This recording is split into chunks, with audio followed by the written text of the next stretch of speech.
தெனாலிராமன் கதைகள். யானையின் எடை. வெகு நாட்களாக வெளியூரில் இருந்த தெனாலிராமன் தலைநகர் ஹம்பிக்கு திரும்பினான். அவன் ஊருக்குள் நுழையும்போது மக்கள் ஆங்காங்கே கூடி பேசுவதைக் கண்டான். காரணம் தெரியாமல் திகைத்தபடியே தன் இல்லத்துக்குள் நுழைந்தான். தெனாலிராமனின் வேலைக்காரர்கள் இருவரும் அடிக்கடி கூடி ஏதோ ஆலோசனை செய்து கொண்டிருந்தனர். ஊருக்குள் வந்தபோது மக்கள் கூடி நின்று பேசுவதைப் பார்த்த தெனாலிராமன் தன் வேலைக்காரர்களும் அதேபோல் சிந்தித்துக் கொண்டிருக்கிறார்கள் என யோசித்தான்.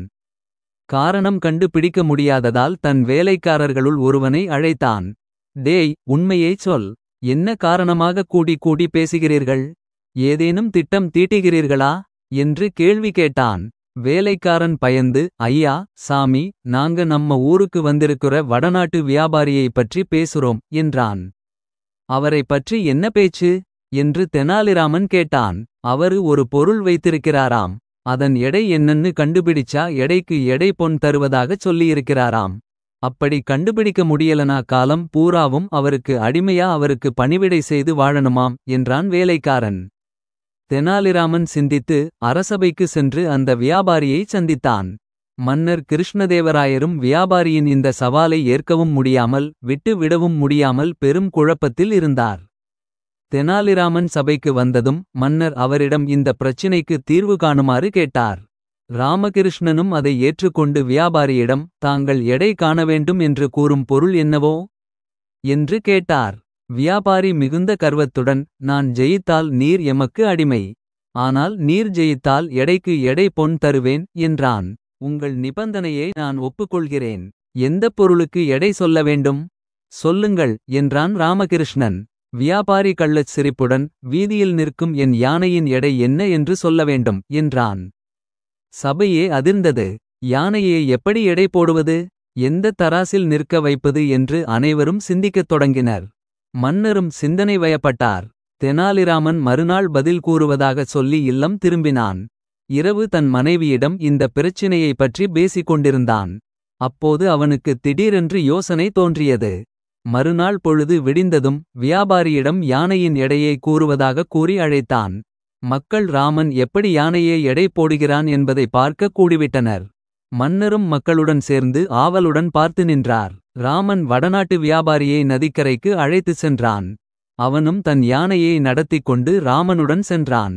நதிக்கரையை அடைந்தவுடன் அங்கிருந்த ஒரு பெரிய படகில் யானையை ஏற்றச் சொன்னான் ராமன். யானையை ஏற்றியவுடன் படகு நீருக்குள் மிதக்கவிடச் சொன்னான். படகு நீருக்குள் அமிழ நீரின் அளவை குறித்து கொண்டான். பின்னர் மரக்கட்டைகளை படகில் வைத்து நீருக்குள் விட்டான். படகு மீண்டும் அமிழ நீர் மேலே வந்து நிற்கும் அளவை குறித்து கொண்டான். அரசே, கட்டைகளை தனித்தனியே எடை போட்டு பார்க்கச் சொல்லுங்கள் என்றான் ராமன். மன்னர் கிருஷ்ணதேவராயர் மிகுந்த மகிழ்ச்சி அடைந்தார். வியாபாரியை பார்த்து, ஐயா, நீங்கள் கேட்ட கேள்விக்கு எங்கள் ராமன் சரியான விடை தந்துவிட்டான். அவனிடம் சொன்னது போல் பரிசை தருவதுதான் நியாயம் என்று கூறியவுடன் வியாபாரி தலை குனிந்து ஒப்புக்கொண்டான். ஆனால் இடைமறித்த ராமன், மகாராஜா, பொறுங்கள் என்றவன் வியாபாரியை பார்த்து கூறினான். ஐயா வியாபாரியே, நான் வெற்றி பெற்றால் தாங்கள் என்ன தருவதாக கூறினீர்கள்?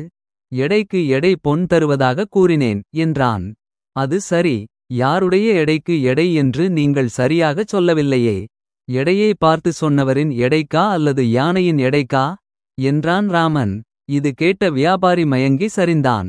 யானையின் எடைக்கு எடை பொன்னுக்கு அவன் எங்கே போவான்? எனவே அவனை சிறையில் அடைக்குமாறு மன்னர் கட்டளையிட்டார். பல நாடுகளில் மக்களை அடிமைப்படுத்தி சிறுமைப்படுத்திய வியாபாரிக்கு சரியான தண்டனைதான் அது என்று மன்னர் தீர்ப்பளித்தார். ராமனுக்கு பெரும் பொன்னை பரிசாக கொடுத்து வாழ்த்தினார். வல்லவனுக்கு வல்லவன் வையகத்தில் உண்டு என்பதை நிரூபித்த தெனாலிராமனை மக்கள் அனைவரும் பாராட்டி மகிழ்ந்தனர். யாரையும் துன்புறுத்தி மகிழ்தல் தவறு. வல்லவனுக்கு வல்லவன் இவ்வுலகில் உண்டு என்பதையும் புரிந்து கொண்டால் நலமடைவோம்.